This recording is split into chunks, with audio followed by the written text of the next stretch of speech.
O ciclo de alta do Bitcoin e das criptomoedas está chegando ao fim, nós temos sinais disso. E eu quero trazer aqui para você nesse vídeo detalhes sobre um relatório recente da Glassnode, alguns dados importantíssimos, realização de lucros de grandes investidores cripto e as chances e quais são as tendências em relação ao Bitcoin bater ou não novas máximas ainda no ano de 2025. E mais, quais as chances ou em qual momento exatamente nós podemos dizer que estamos entrando no bear market, no mercado de baixa. Enfim, tudo isso mais um vídeo direto ao ponto, porque aqui eu valorizo muito seu tempo, numa linguagem extremamente simples para qualquer pessoa entender. A única coisa que eu peço em troca não custa absolutamente nada para você, é o seu like. Você já pode fazer isso no começo do vídeo, então clica aqui no botão de like. Já fica aqui o meu muito obrigado a todos vocês que curtem, compartilham, comentam, enfim, interagem com os vídeos aqui do canal. Isso é fundamental para que a gente siga crescendo. E só por conta disso, da participação de vocês, é que o canal tem a imponência, o tamanho que tem hoje. Já aproveito também para convidar, caso você ainda não seja um investidor raiz que acompanha aqui o canal, ou seja, ainda não é inscrito, aproveita para fazer a inscrição aqui também. Clica no botão para se inscrever, no sininho aqui, já ativa as notificações marcando como todas para receber sempre aviso de quando tem conteúdo novo aqui. São pelo menos 3 vídeos por semana e todos eles focados em ajudar a botar dinheiro no seu bolso, por isso eu garanto que você não vai se arrepender. Bom, dito isso, meus amigos, nós vamos diretaço aqui para este gráfico, que é exatamente o gráfico que mostra a performance do Bitcoin em relação ou a partir da mínima que ele fez no ciclo, para nós termos como parâmetro até a máxima, os picos, né? Então, se a gente pegar aqui o primeiro de todos os ciclos, né, ele fez uma máxima muito antes, só que vale lembrar que a volatilidade era muito maior e tudo mais, né? Então, esse aqui é o ciclo que menos nós podemos nos basear comparado agora a 4 ciclos depois. Aí nós tivemos segundo ciclo aqui em azul, depois terceiro ciclo em verde e agora nós estamos no quarto em preto aqui embaixo. O que eu quero mostrar para você? Que nós estamos nessa comparação aqui muito próximos a quando o Bitcoin, coincidentemente ou não, atingiu picos de preço nos ciclos anteriores. Eu estou falando aqui de 2017 e 2021 mais precisamente. Em ambos os anos aqui anteriores, o Bitcoin atingiu a máxima do ciclo no mês de outubro. Um foi aqui pelo dia 22 de outubro, o outro foi aqui por volta do dia 13 de outubro. Nós temos poucos dias para chegar lá. Então significa que nós teremos no mês de outubro a máxima histórica do Bitcoin renovada, a máxima do ciclo? Não exatamente. O parâmetro aqui é ciclos passados, momento do ciclo atual e também o que aconteceu, né? Como é que foi, como é que se deu essa última pernada de alta, para que a gente consiga entender melhor aqui se o Bitcoin já fez máxima ou se ele tem chance de renovar máxima ainda esse ano, considerando já que nós estamos, e na minha opinião sim, nós estamos no final do ciclo de alta. Agora, por que eu acredito que nós ainda devemos ter máximas renovadas no ano de 2025? Porque existe uma sazonalidade muito forte. O último trimestre do ano costuma ser um trimestre muito bom para o Bitcoin. E aqui nós tivemos uma queda nos ciclos anteriores, tá vendo? Olha só, vinha muito bem, aí depois nós tivemos uma queda forte aqui em azul, né? No ciclo lá de 2017. E dessa queda para frente nós tivemos aqui aproximadamente 45 dias de uma alta bastante forte que levou às novas máximas aqui, aos recordes históricos até então do Bitcoin, o topo do ciclo. Em 2021 nós tivemos o mesmo, olha só, uma queda mais forte aqui e depois dessa queda, se deu aqui em setembro também, nós tivemos uma alta bastante forte que veio terminar aqui em meados de outubro. Ou seja, aproximadamente nós tivemos aqui mais ou menos a mesma coisa, cerca de uns 40 dias. Então, analisando exatamente esse recorte, na minha visão, nós temos boas chances de, depois de uma queda, que eu não sei até onde vai durar exatamente, até que patamar de preço vai atingir, mas após essa queda, existe uma tendência interessante aqui de nós termos uma pernada forte de alta. Agora, um outro ponto que a Glassnode traz no relatório atual deles é que os long time holders, ou seja, os investidores de longo prazo de Bitcoin, estão realizando lucro nesse momento mais do que nos ciclos passados. Ou seja, quando a gente olha ali para aqueles momentos de queda que precederam aquela alta mais forte, os long time holders estavam vendendo ali e nesse momento eles estão vendendo ainda mais. Inclusive, o preço só não caiu mais até o momento porque, dentre outras coisas, os investidores de curto prazo estão absorvendo parte dessas vendas, ou seja, eles estão mais confiantes e estão comprando bastante nesse momento. Outro ponto que eles indicam no relatório é justamente que o fato deles estarem, né, esses investidores de curto prazo estarem mais otimistas nesse momento, estarem comprando mais, não necessariamente indica que o preço vai subir de imediato. Pelo contrário, costuma indicar que o preço, quando eles estão mais otimistas, tende a cair por mais tempo. É isso que costuma acontecer nesses momentos. Independente disso, independente de curto prazo, nós precisamos entender o que vem aqui ainda ao longo dos próximos meses no ciclo. Tenho certeza que, assim como eu, é nisso que você está de olho. E um outro dado relevante que eu quero trazer aqui para você é justamente o sentimento geral do mercado em relação ao Bitcoin. Dá uma olhada aqui comigo no Fear and Greed Index, que é o indicador de medo e ganância do mercado. Esse indicador eu venho falando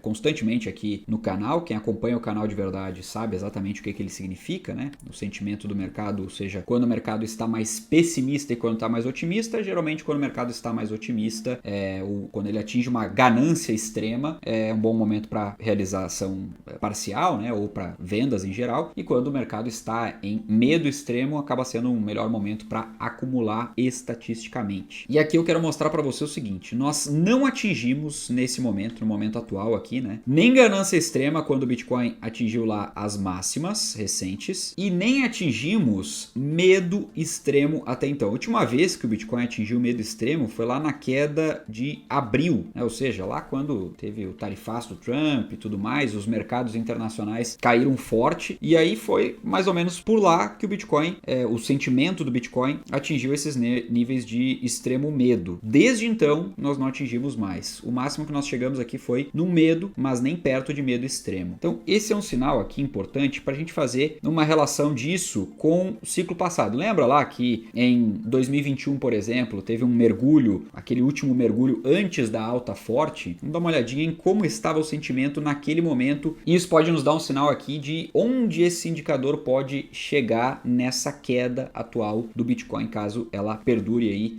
por exemplo, mais alguns dias, mais algumas semanas. Vamos dar uma olhada então, pegando esse recorte de tempo aqui, justamente lá em 21. Vou pegar aqui 21, final de 21, né? Aquela última queda, olha só, Bitcoin atingiu máxima aqui, foi aproximadamente 69 mil dólares. Aí olha só o nosso indicador, né? Mostrando aqui ganância extrema, ou seja, bons momentos para vender. Quem vendeu aqui se deu bem, né? Ou começou a fazer parciais aqui, por exemplo, falando especificamente do Bitcoin, né? Mas isso aqui também está muito ligado às altcoins, então é bom olhar o Fear and Greed do mercado cripto como um todo, mas aqui eu tô falando especificamente de Bitcoin mesmo. Vamos dar uma olhada nessa última queda, tá vendo aqui, ó? Essa queda que veio aqui e tal, e aí daqui a pouco deu esse último mergulho. Foi lá em setembro de 21. Olha só o que aconteceu. De 22 de setembro de 21 até 30 de setembro, né? Até o começo de outubro, o mercado entrou, depois saiu e voltou pro medo extremo. E isso é explicável. Por que o mercado entra em medo extremo nesses momentos aqui? Porque parte do mercado começa a desconfiar que o bear market já chegou. Se o bear market já chegou, o mercado fica mais receoso, fica apostando mais na queda e muitos investidores preferem se retirar ou reduzir risco pelo menos. Só que não foi o caso nesse momento e pode ser, né? Nós temos boas chances de que não seja o caso no momento atual também, mas como eu disse agora, né? Pode ser que a gente venha mesmo ao medo extremo. Eu acho que isso seria bastante positivo para o mercado no curto prazo, né? Daria oportunidades interessantes ali e logo depois dele atingir o medo extremo aqui no ciclo passado, nós tivemos uma alta que levou lá dos 41 para em torno de 69 mil dólares, uma alta de quase 70%. E isso, como eu falei, em aproximadamente 45 dias. E só para você ter uma ideia, para que o mercado atinja um nível de medo extremo, basta que o Bitcoin fique ainda por um bom tempo caindo devagarinho aqui e atinja ali um pico de queda, por exemplo, indo até os 106 mil dólares, ou melhor ainda, né, para a gente atingir esse medo extremo, indo até uns 102 mil dólares ali, que também tem uma base bem mais sólida. Já falei em outros vídeos aqui do canal, aliás, eu recomendo sempre que você acompanhe os vídeos aqui do canal, até para entender melhor as análises, ter mais base naquilo que eu estou falando. Eu mostrei aqui recentemente que nós temos uma região de liquidação bem importante ali por volta dos 106 mil dólares. Então, um mergulho até ali não seria nada estranho para quem está acompanhando o mercado. Bom, agora vamos trabalhar com esse cenário. Vamos lá, Bitcoin atinge esses 106 mil dólares, talvez vai até os 102, pega medo extremo e nós temos um cenário bastante semelhante ao cenário do ciclo passado. É certeza? Não tenho certeza nenhuma de que isso vai acontecer. Ninguém tem. Quem fala que tem certeza do que vai acontecer simplesmente está mentindo, está inventando história. Agora, o que a gente procura fazer aqui é sempre analisar os dados. Pegando Pegando esse cenário hipotético, eu acho, David, pessoalmente, que o Bitcoin iria a 170 mil dólares, né? Uma alta de aproximadamente 70% como no ciclo passado? Não, eu não acho que isso deva acontecer. Principalmente porque a volatilidade do Bitcoin vai reduzindo ciclo após ciclo, então o que eu esperaria aqui seria uma alta de aproximadamente uns 40%, algo em torno disso, não tem bola de cristal para saber, mas só para que você balize aí o que é a minha expectativa, por exemplo, em relação a uma última pernada de alta. Quem sabe o Bitcoin indo lá para a faixa dos 140, 150 mil dólares. Então, em resumo, eu não tenho receio da queda atual, não ficaria receoso se o Bitcoin visitasse os 106 mil dólares, visitasse os 102 mil dólares, e também não ficaria receoso se o Bitcoin beliscasse ali o medo extremo no curto prazo. O que me deixaria preocupado, considerando todos os sinais que nós temos de mercado e o estágio atual do ciclo, também essa questão da queda da volatilidade e tudo mais, seria o Bitcoin ir abaixo dos 95 mil dólares. Isso sim me preocuparia. Quando eu falo me preocuparia, eu falo em relação ao ciclo. Não que eu não pudesse segurar Bitcoin, por exemplo, mas principalmente em relação às altcoins, né? Porque aí eu entendo que nós teremos muitos sinais de que estamos sim entrando já num bear market, ou seja, num ciclo de baixa. E com base em que eu digo isso? Com base em cruzamentos de médias importantes para baixo, tendência majoritária de queda nos principais tempos gráficos e a perda, por exemplo, da EMA 12 mensal. Essa é uma média fundamental e que sustenta o ciclo até aqui, inclusive sustentou o ciclo passado. Nós tivemos, quando um mês, né, um candle mensal, fecha abaixo da EMA 12, no ciclo passado nós temos a característica, né, caracterizado ali o início do bear market. Então isso sim me deixaria assustado, e de novo, quando eu falo assustado não é nada grave, né, mas sim em relação ao ciclo, eu já estaria me preparando nesse caso para desmontar posições e aguardar o próximo ciclo. Mas, repito, não enxergo isso como uma tendência. Para mim, a tendência é justamente aquela que eu comentei anteriormente, do Bitcoin buscar níveis um pouco abaixo, não sei exatamente até onde vai cair, mas retomar a alta logo na sequência e principalmente surfar bem aí, quem sabe o mês de outubro já, ou quem sabe o mês de novembro, mas surfar muito bem esse último trimestre de 2025. E obviamente, quando eu falo de Bitcoin, isso se estende para as altcoins, para onde o Bitcoin aponta, o direcional dele, as altcoins tendem a acompanhar também, obviamente, com muito mais volatilidade do que o próprio Bitcoin. Dito isso, caso você queira ter acesso à minha carteira cripto completa, com todas as movimentações de compra e venda e mais todos os meus cursos de investimentos, incluindo o curso completo de cripto, incluindo análise técnica, enfim, absolutamente tudo que você precisa em termos de ferramentas, ter acesso aos nossos grupos exclusivos, acesso a mim diariamente, 7 dias por semana, tudo isso por um preço absurdamente baixo pela entrega que tem. Eu recomendo que você assine a comunidade 1%. Tô deixando o link aqui na descrição do vídeo e também no comentário fixado. Sem mais, eu vou ficando por aqui, já vou deixar a recomendação desse outro vídeo para você assistir. É só clicar nele, um forte abraço e a gente se vê lá.